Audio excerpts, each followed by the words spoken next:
I have So I good have two morning, modes. everyone. Liar and liar.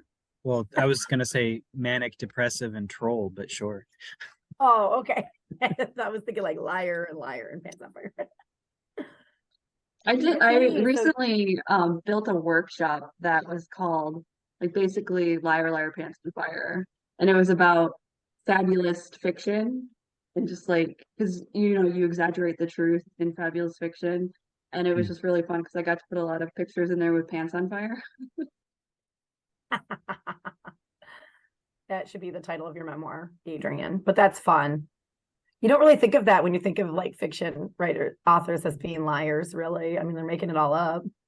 We are making it all up. I think about that all the time. I'm like, we're such big liars. Oh, it's funny. And yet everyone is like believes every word you say. They're like hanging on the words you say. So it's great. Yeah, and The then writer. like when it comes to poetry, people always assume that's true, which is not the case, right? Like for me, probably 95% of my poetry is true and comes from a true place. But like I remember one time that I was writing a poem and I want like the truth didn't quite sound right. And I was like, do you think it's okay if I like just change this a little bit? And my friend was like, it's your poem. Do what you want. Like and I Like, was like, you're right, you're but right. everyone will think it's true. Everyone's gonna think it's true. Yeah. Like I have a poem in here that is it's like the true thing is ham, and then I changed it to capricola, and I felt like such a fraud. But capricola just sounded better. How Oh dare my you gosh, that's dress too up your funny. lunch Like, meats? Exactly. Should we go ahead and throw our intro so we can officially start all of let's do this? it. Make this legit. Yes. Okay. I do want you to know that I tried to be a little away from the gremlin, but I couldn't go outside because it rained, and I can't sit on any of the It's furniture, perfect. and that so she might interrupt. That'll be even better. Welcome to In the Library with Marsha, and Adrian. And today we have with us special guest. Lannie Stabile. Welcome, Lannie. we should have warned you to self-introduce. So, Lannie, do you want to do your own little bio and introduction? Who are you? Who is Lannie Stabile? Oh gosh, that's frightening to think about. But I'm a mother. Yeah, you can hear my daughter in the background. I am a poet. I write basically confessional poetry with like a little bit of humor in there. I also write fabulous fiction, which is great because I get to put a lot of humor in there, but then also talk about really sad things and honest things. And And you already have one video with us already. So if anybody wants to see what you look like, they can go back through the archives of the library Facebook page for the wonderful interview we did with you before. And hopefully, I Yes. don't know, are you going to put a picture up? Are you going to use this fun picture for the podcast? Oh yeah, sure. I did forget to send you a Adrian? photo. I will send you that. And it could be Yeah, that send picture it to you're both of showing us. up, which is a nice big smile of me, or it could be one where I'm looking very serious. I'm not sure yet. Either Or way, both, maybe both. it is going to include this sweatshirt that I'm wearing today, which says everything hurts, but I'm being really brave about it. Oh, I Words to love live that. Oh by. yeah, that's the shirt you're wearing in here too. Yeah. So cute. So we're only using the audio for this, so everybody can't see your fabulous shirt and all of your cuteness. But he'll throw a couple of pictures in the front. We'll put a little bio on there. One of the big things I really want to talk about, because it's coming up on August 15th. Will this be live before then, Adrian? I don't know. So hopefully, why don't you talk about what's happening on August 15th as if it's happening in the next day or two immediately? Because this will probably be out Monday or Tuesday. I mean, it is happening immediately. August 15th is Tuesday. It's this coming up Tuesday. I know. And at 6:30 in Brighton, Michigan, at Two Dandelions Bookshop, which is my personal favorite bookshop, I will be doing an in-person book launch of my newest poetry collection, The Inconvenience of Grief, which sounds sad, and it is a little sad, but there's a lot of hope in there. I like to say that this book is full of death, hope, this family dysfunction, love, all the good stuff that I'm sure most people have experienced in their life at least once. Yeah, I'm really excited. Can I Yeah, ask I a deep haven't read it yet. question? I'm looking forward to it. Yes, please ask me a deep question. What font do you write in? I am a strict Times New Roman. Anything else looks Old really school. weird to me. Like it can be published in whatever font my publisher wants to do. I don't care. But like when I'm personally writing, it has to be TNR or it looks funky. Kicking it old school.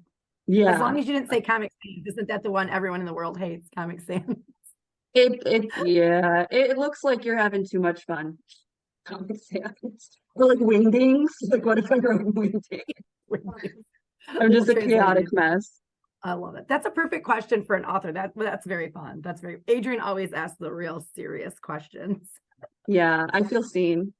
Well, and in the past, you have attended our Writers on the River, which is coming up. We'll probably do another podcast as it gets closer, but hopefully you'll join us again here at the Ellis Library, which is where I'm at now, upstairs.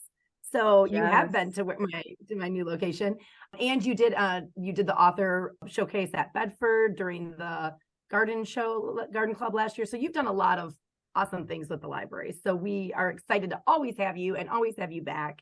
You're a lot of fun and a fan favorite for sure. Everybody loves to see you. Now, I've never been to this Two Dandelions bookshop either, but I've looked it up online and I think that place looks so fun. And It's so cute. yeah, I love that you're going there. I've never been there, so I'm excited for that. Are you nervous or just like, how's this going to be? I haven't really, I don't think I've stopped and thought about how I might be nervous because I've just been promoting it like hell. Yeah. And you've been In the in last, Chicago, you've been traveling and you yeah, haven't been around. exactly. I went to an open mic at Two Dandelions because they have during the summer they have actually more like spring through fall, and I think they take a break during the winter. But they have an open mic every month, and I went to the July one to do kind of like a soft launch of the book. And when I was there, Kelly, who is one of the owners, she was like, "Hey, listen, I want to tell you that your idea to send out invitation postcards to people for the book launch was so good. And I've been showing all of our other local authors, like this is what you can do to promote yourself because a lot of them don't promote themselves for whatever reason. And I'm like, no, no, no. This is my first official in-person book launch, and I'm inviting everybody and their Uncle Fred. Like it's happening. So I hopefully love we it. got a big turnout. Yeah, the invitations they're so cute and so personal. I know you can't see them, but hopefully you'll see a, picture or something like it on this podcast, depending on the timing. But I loved that. I love that you sent out invitations. Again, I love kicking it old school. I'm sure it's all over, social media and different things like that. But it was really nice to get the invitation, like personally in the mail. I love it. I'm an old soul, so I personally I love had to invite you. I love it. Thank you. So yeah, I'm excited to read this new book. I think it's great. Like we have one on order. I have not gotten mine yet, but I am excited to read it because I love all of your work. It's so like you just said, it's the right blend of funny, like dark humor, where it always has a little bit of humor and a little bit of, truth and maybe some, like you said, some sadness, but I don't know, real. It's real, I guess, is the word I would use to describe it. I might have talked about this the last time that we did a podcast, but I once wrote this short story about the Columbia disaster, the one that happened in 2003, 2002. Anyway, like 2002 or 2003, I can't remember exactly. And I tried to send it in and get it published, and they wrote back and they were like, absolutely not. This is completely irreverent. Like, and I was like, what? Like no, the Columbia disaster like really hit my heart because I went to space camp, and so like all of that stuff is like still in me. And when the shuttle exploded in my lifetime, I was like, wow. And so it's still in there, and I was like, how could I possibly be irreverent? And then I realized that some people don't read that dark humor well. But now I completely subscribe to that word, irreverent. I'm like, yeah, absolutely. Sure. Since you subscribe to the word irreverent, are there any words that you absolutely despise? Ooh, that's a good question. Flirt? I don't think anyone would ever describe me as that, but I just want to tell you I don't like that word. Flirt? Flirt. Oh, Like, yes. got it. Part. But you said Yeah, it's flirt. just, I was like, wait, what did you say? It's hard over this guy. You don't like no, like, it's such an ugly word. Like, when we talk to my daughter, like, when she passes gas. We call it toots. Like, I can't believe I'm talking about this, but Adrian, you asked, and I hate Yep. that word. I love it. Toots. I was just going to ask what you use instead. So Yeah. toots. That's cute. I used to have this boyfriend who, I don't know where he picked this up. He probably told me at one point, but I don't remember. And he called them putt-putts. It was like, that's such a like a little train thing. But Anyway, that's what I picture with, like old men walking around, and they're like sneaking out. I would call those like putt-putts. yeah, crop dusting. I got to see it. To Like in a turn nursing home. to turn this back towards writing a bit. Yeah, so sorry. When you read a book, do you write in books? So I feel like that question's divisive, and if I answer it, I might lose some fans. But yes, if a book particularly resonates with me and I'm reading it multiple times, I am dog-earing the heck out of it. I am writing little notes in it. Like, I can tell you, Jane Eyre is one that I've written in. Zeroville by Steve Erickson is one I've written in. Yeah, like if I really love a book, I'm destroying it. Yeah. No, library, only if you're using library books is not appropriate. I couldn't agree with you more. If you own it, and it's resonating with you. Plus, what a treasure is that going to be for like later on, whether it's for yourself or someone else to find. So I'm all in for that. Just not when you're checking out library books, please. I do not do that. No. I'm sure. And I'll tell you that growing up, I was like, I would go to the library, but I wouldn't borrow books. I would go to their like little sales and I'd buy like, 25 books for $2 in a bag. And I was totally reading inappropriate novels when I was like 8, but whatever. And then I just recently started borrowing in the library because, I've gotten into a really good relationship with you. And I'm like, you know what? I don't know why I'm not using these services. And so I check out books all the time now. I feel like that was my same experience. I really didn't use the library until I, worked here. So, I felt the same way. But then I thought, why am I not using it more too? And the downloadables and like everything we have to offer. Yes. Who were some of the authors that you were reading that you should have been at 8 years old? Or who were some of the authors that inspired? Like, when did you know you wanted to write? So when I was younger, I loved horror books. So I was reading Goosebumps, and then I was like, okay, I blew through all these Goosebumps books, and now I'm going to read The Fear Street, which is like the next level up of R.L. Stine. And I blew through all of those, and then I was like, well, what the heck can I read now? So then I started getting into like the adult books. So like John Saul and Stephen King, and I was reading a lot of V.C. Andrews, which isn't necessarily horror, but kind of like feels like it is. And I feel like I should not have been reading that because there's like a lot of incest and death. Not even death, but murder. But I loved it, and I think it prepared me for some of the tools that I dip into now.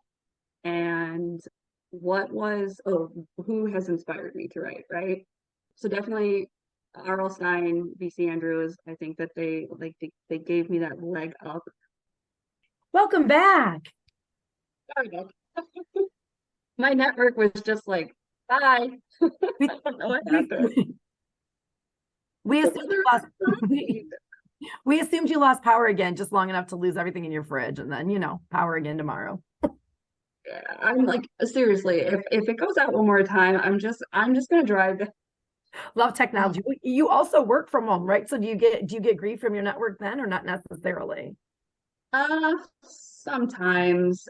We also have like an IT department that is challenging. So if it's not the network, it's something else.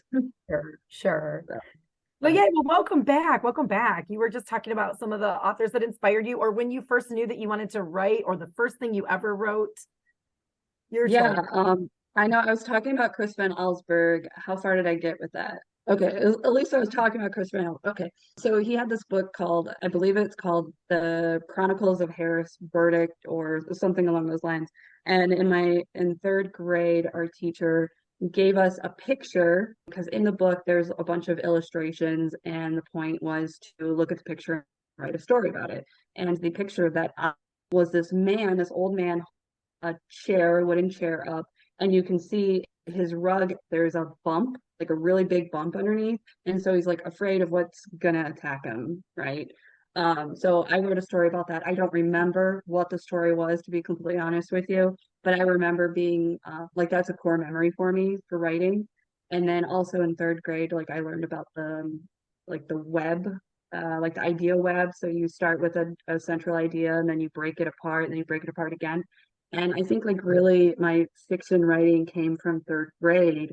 And then in sixth grade was the first time I ever wrote a poem. And I wrote a poem about, it was called Long Live the King, and it was about a lion. And like everybody in my class went gaga over it, and all the teachers were like, "You're so good at this." And so like I was like, okay, maybe there's something up, to this. And so that's when I started writing poetry, and I didn't really revisit fiction for a long time, actually. But now I'm back. Yay. So kudos to your teachers too for, promoting that in you. And also, so were you learning the web when you were in school in third grade, you mean? Is this Yeah. so this was some Yeah, there was great like this English whole teachers. unit on creative writing, and our teacher was doing it along with us. It was Mr. Ketch, and he was writing this story called The Silver Sword. And like he would continue to add to it, and we would just get really excited. And we're like, "What happens next, Mr. Ketch?" So like, yeah, really my love for fiction was instilled. My love to write fiction was instilled in third grade.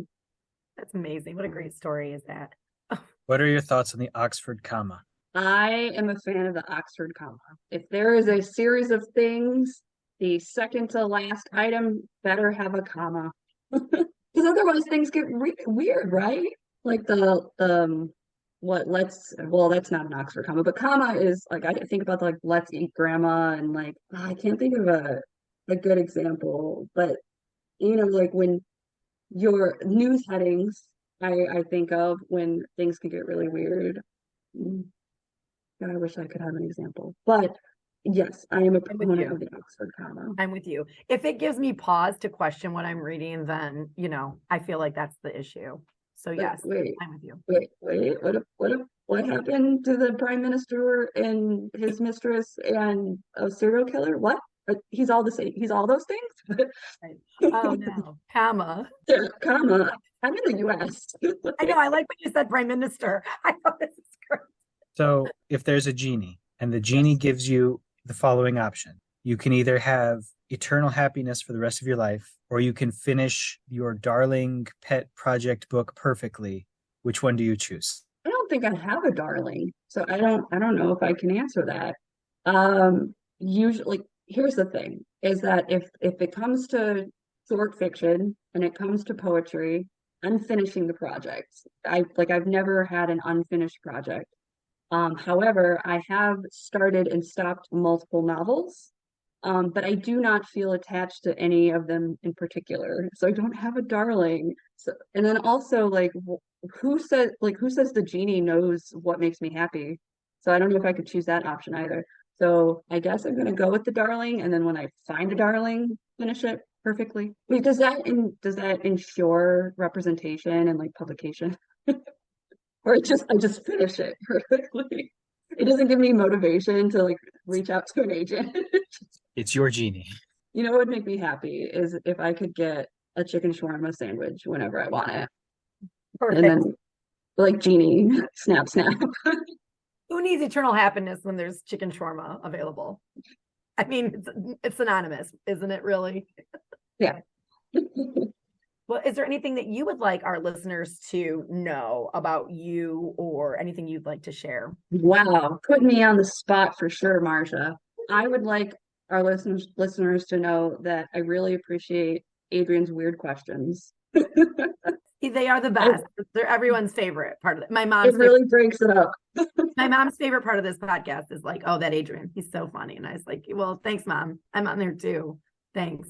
So yes. It makes me think of like when I had Kate, when my wife and Kate and I were engaged and we had a bridal party or a bridal shower.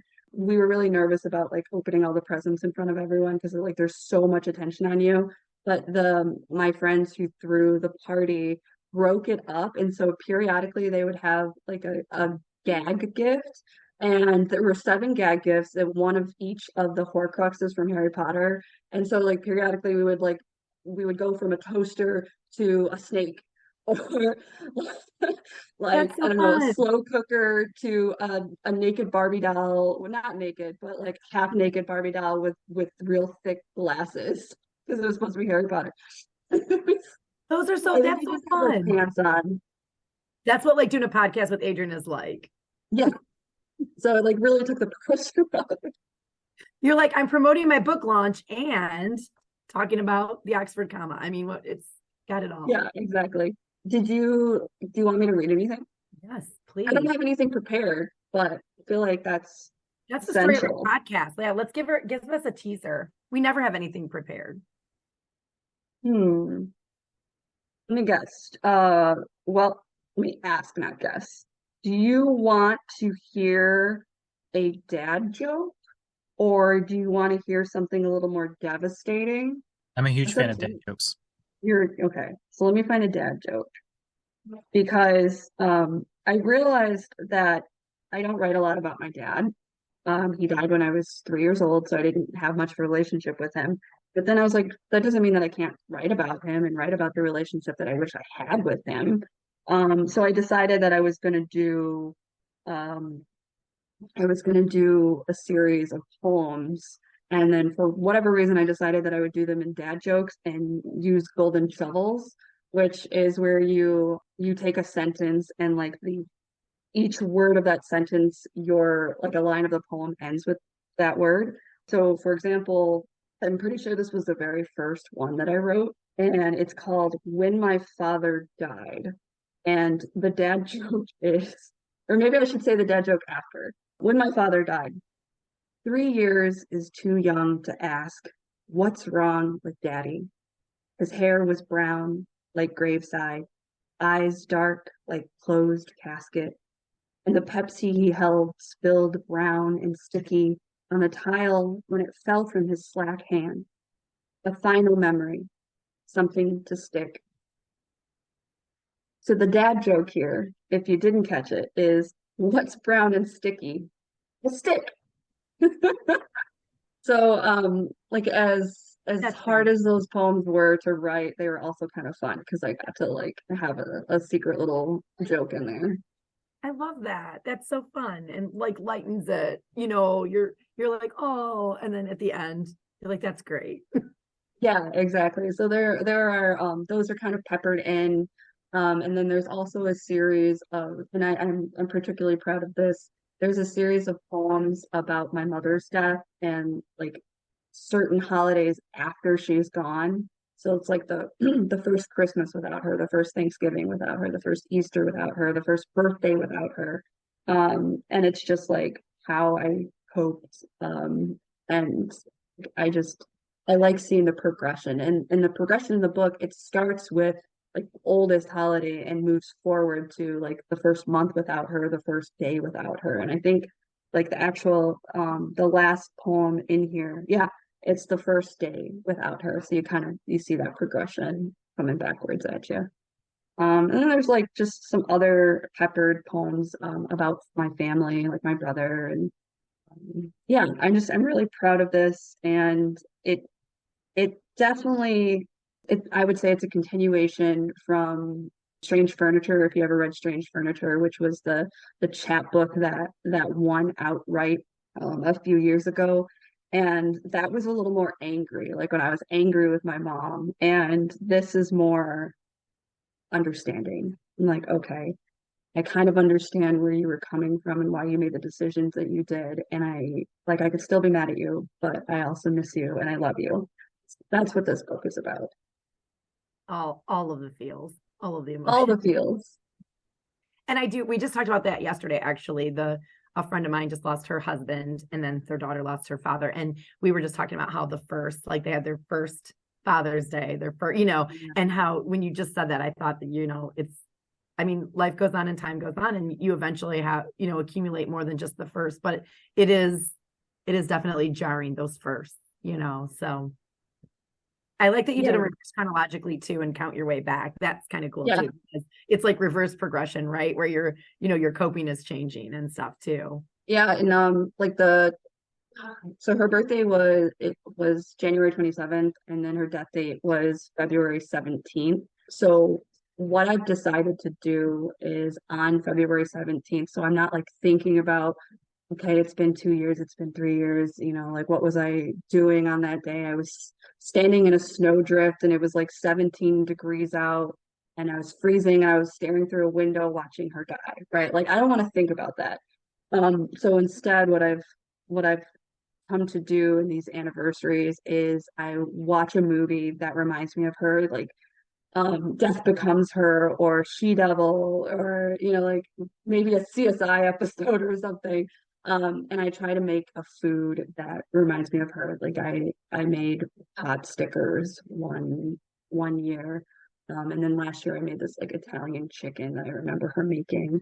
So just kind of like things to stay close to her and to look forward to just sort of celebrate and honor her, Yeah, exactly. and have her be present within you. So that's Yeah. wonderful. Those are some great excerpts, and I just can't wait. I can't wait for this book. So anything else, Adrian, for you to add? Any more questions? Coming up on August 24th, 2023, that's a Thursday at 6:30 p.m., the Bedford Branch Library is proud to present Cold Case Michigan with Tobin Book, family bludgeoned to death in Dowigiac. I've pronounced that all wrong. A trunk full of skulls found in an attic in Ferndale. I probably pronounced that wrong too. Author and historian Tobin Book presents on true crime in Michigan's past. Brought to you by the Friends of the Bedford Library. And what time did you say? 6:30? 6:30 p.m. on Thursday, August 24th, 2023. That sounds amazing. Some of the things going on at the Ellis Library are there are some book clubs, the I Love a Mystery book club, the Paging Through the Civil War book club, the Ellis Papercraft Club. That's also on a Thursday evening. Oh, yay. And we're starting a homeschool book club, a chess club. There's a lot of different things. I don't think our chess club is going to be as amazing as yours, Adrian. Just kidding. But we're starting to one time put our feelers out and see what we can do for chess here too. Speaking of chess club, for those of you not already in the aware, on Saturday, September 16th, starting at 9:30, we will be having a chess tournament at the Bedford Branch Library. Registration is up online, so we have different age groups depending on how old you happen to be. Sign up. It'll be a good time for all ages. Yay. Also, you just gave me a little sneak preview of that. Are you plugging that or not yet? I was so excited when I saw that. It distracted me. Coming up before September 16th on Monday, August 28th, 2023, from 6 to 7:30 p.m., Quizzical 4, the Quiznado, will be back. Quizzical is back yet again. Put on your thinking cap, grab your friends, brace yourself for a bucket of trivia. Teams of up to 5 are invited to compete in a free multi-round trivia competition hosted by yours truly. Refreshments will be provided. That's hugely popular. People start asking about that like the day after the program happens. So I'm excited that the Quizzical is coming back too. Well, we have adapted and innovated, and it's both going to be easier and harder this time around. Oh. Yeah, we came up with some new fun ways to test people. I can't wait. I can't wait to hear about them. Some other things going on here at Ellis, I'm pretty sure at Bedford too, are the back to school bingos. So those will be starting to happen soon. We're already thinking about that. It's already August, time to go back to school. Yay. And so back to school bingos will be happening, and go to mymcls.com where you can go ahead and check those things out. Okay. So, I guess that's it. Thank you so much, Lannie, for being here. And this has been In the Library with Marsha and Adrian and Lannie Stabile and Dawson Stabile. Yay. Thanks for joining us. Thank you.